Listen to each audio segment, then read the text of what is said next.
Olá, amigos! Vamos terminar aqui o capítulo 4 do Evangelho de João. Nós já vimos no vídeo anterior que Jesus, Yeshua, se encontrou com uma mulher passando por Samaria, junto a um poço, quando os seus discípulos tinham ido comprar comida à cidade mais próxima. Então ele ali valorizou esta mulher, uma mulher samaritana, valorizou esta mulher como ela não se sentia, sempre foi uma mulher sofrida, que passou por muitos casamentos, não devia ser fácil a vida desta mulher. E chegou ali e Jesus falou com ela e fala-lhe da água viva. E fala-lhe sobre a adoração em espírito e em verdade, que o facto de ser judeu ou samaritano não era tão importante, mas era importante conhecer este espírito que era uma água que a podia saciar, e o Pai procurava aqueles que o adoravam em espírito e em verdade, não no monte em Samaria ou no monte em Jerusalém. Eu vou continuar agora a ler a partir do versículo 25 e vamos aqui refletir um pouco sobre o resto do capítulo. Então, o versículo 25 começa assim. A mulher lhe disse: sei que vem um Messias que se chama Cristo. Quando ele vier, nos explicará tudo. Disse-lhe Jesus: sou eu que falo contigo.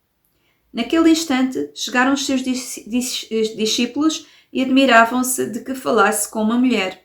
Nenhum deles, porém, lhe perguntou: que procuras ou que falas com ela? A mulher, então, deixou o seu cântaro e correu à cidade, dizendo a todos: vim de ver um homem que me disse tudo o que fiz. Não seria ele o Cristo? Eles saíram da cidade e foram ao seu encontro. Enquanto isso, os discípulos rogavam-lhe: Rabi, come. Ele, porém, lhes disse: tenho para comer um alimento que não conheceis. Os discípulos lhe perguntavam uns aos outros: por acaso alguém lhe teria trazido algo para comer? Isto é sempre estas situações assim de Jesus deixa-os sempre assim muito confusos. A mulher ficou maravilhada com ter encontrado alguém. Ela já tinha ouvido falar que se esperava o Messias. O Messias era esperado pelos judeus e com certeza pelos vistos aqui estes samaritanos também tinham esta noção que o Messias era esperado. Não sei com que características, se era com as mesmas que os judeus tinham, mas ela foi anunciar lá a localidade onde ela morava, anunciou a toda a gente: olha, está aqui, deve ser este o Messias, aqueles que todos esperam. E aquele pessoal começou a vir todo ali ter com Jesus. Entretanto, os discípulos queriam que Jesus comesse. E por algum motivo Jesus não estava para aí muito virado. Ali o objetivo dele tinha-se concretizado, que era alcançar aquelas pessoas. E disse-lhes: vocês pensam aqui só na comida material, mas eu estou aqui interessado noutra comida. Há uma outra comida que vocês desconhecem. Primeiro diz à samaritana que há uma outra água e agora diz aos discípulos que há uma outra comida. E que Jesus está-nos a ensinar que o foco da nossa vida não deve ser só a comida e a bebida deste mundo, mas que há um outro alimento. Há um outro alimento porque nós não somos só este corpo físico, nós somos um espírito. Este corpo é necessário para nós interagirmos com este mundo, mas nós se precisamos alimentar este corpo, porque precisamos, e devemos cuidar bem dele e somos responsáveis por cuidar deste corpo, mas nós somos ainda mais responsáveis por cuidar do nosso espírito. O nosso espírito também precisa de beber e comer. E aquele que não cuida do seu espírito é como abandonar um pequeno bebê que nasce, porque quando nós nascemos do espírito, somos como um bebê que começa a crescer, é como abandoná-lo e não o alimentar. Então, o que é que poderá acontecer a um bebê que não é alimentado? Morre. E assim nós devemos cuidar do nosso espírito, para que ele cresça e cada vez nós sejamos mais semelhantes a Yeshua, que é esse o propósito, e possamos nos aproximar de Deus, ir crescendo nas coisas espirituais, ir discernindo todas as coisas. Vou avançar aqui só para concluir o capítulo.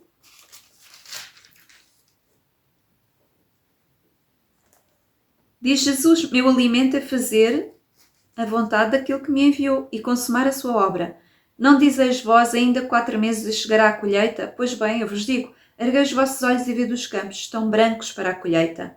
Já o ceifeiro recebe o seu salário e recolhe fruto para a vida eterna, para que o semeador se alegre juntamente com o ceifeiro.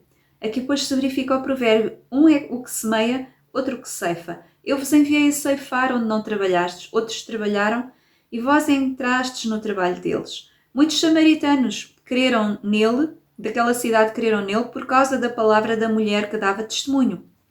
Ele me disse tudo o que fiz. Por isso, os samaritanos vieram até ele, pedindo-lhe que permanecesse com eles. Ele ficou ali 2 dias. Bem mais numerosos foram os que creram por causa da palavra dele e diziam à mulher: já não é por causa dos teus dizeres que cremos, nós próprios o ouvimos e sabemos que ele é verdadeiramente o Salvador do mundo. Muito interessante. Então estes samaritanos, quando encontram Jesus e o ouvem, eles próprios já discernem que este é o tal prometido, o tal Salvador prometido, que eles, pelos vistos, também tinham conhecimento e esperavam. Vou concluir aqui o capítulo. Agora muda o assunto. E no versículo 43, depois daqueles 2 dias, ele partiu de lá para a Galileia. O próprio Jesus havia testemunhado que o profeta não é honrado em sua pátria. Quando, pois, ele chegou à Galileia, os galileus o receberam, tendo visto tudo o que ele fizera em Jerusalém por ocasião da festa, pois também eles tinham ido à festa. Versículo 46, ele voltou novamente a Caná da Galileia, onde transformara água em vinho. Havia um funcionário real, cujo filho se achava doente em Cafarnaum. Ouvindo dizer que Jesus viera da Judeia para a Galileia, foi procurá-lo e pedia-lhe que descesse e curasse o seu filho que estava à morte. Disse Jesus: se não virdes sinais e prodígios, não crereis. O funcionário real lhe disse: Senhor, 10 antes que o meu filho morra. Disse-lhe Jesus: vai, o teu filho vive. O homem creu na palavra de Jesus que lhe havia dito e partiu. Ele já descia quando os seus servos vieram-lhe ao encontro, dizendo que o seu filho vivia. Perguntou então a que horas ele se sentira melhor. Eles lhe disseram: ontem à hora 7ª a febre o deixou. Então o pai reconheceu ser precisamente aquela hora em que Jesus lhe dissera: teu filho vive. E creu, ele e todos os da sua casa. Foi esse o segundo sinal que Jesus fez ao voltar da Judeia para a Galileia. E depois do encontro com os samaritanos, onde houve aquela salvação, Jesus explica que a seara está pronta. Os outros evangelhos também falam um bocado da seara que está pronta, é preciso os ceifeiros. Jesus fazia este trabalho, semeava a semente e vinha, e depois era preciso colher. Um semeia, o outro colhe. E a colheita tem a ver com a salvação destas pessoas, que se encontram com o Criador verdadeiro, com a verdade, e percebem que há uma dimensão de fé que nada tem a ver com os rituais de impostos, com só a aparência, mas que é uma mudança interior. Como Jesus disse à samaritana, é uma água viva que salta de dentro para a vida eterna. E estas pessoas experimentaram. Depois Jesus volta à Galileia, aquela região onde ele cresceu. Ele tinha casa em Cafarnaum. Ele voltou então para lá. De vez em quando ele voltava para lá. Quando era mais perseguido em Jerusalém, ele voltava para a Galileia. E teve esse tal problema na Galileia. Aqui não descreve muito dos conterrâneos dele não o aceitarem, porque o conheciam e é mais difícil considerar profeta aquele que nós conhecemos, mas é relatado ainda aqui este episódio com este homem importante que tinha um filho muito doente à morte e foi pedir ajuda a Jesus. E ele, claro, Jesus disse-lhe para ele voltar, que o filho dele já estava curado. Jesus sempre fazia isto, Jesus nunca deixou ninguém com problema por resolver, com uma aflição por resolver. Jesus sempre ajudou. Houve pessoas com situações diferentes, mas ele sempre respondeu à necessidade de cada um. E terminamos aqui o capítulo 4.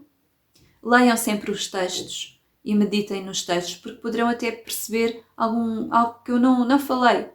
O Espírito Santo estará sempre presente com cada um de nós, porque é em espírito e em verdade. E Deus está interessado em cada um, em tratar connosco individualmente. Cada um de nós é único para Ele. Ele quer lidar com cada um de nós em especial. Até para a semana.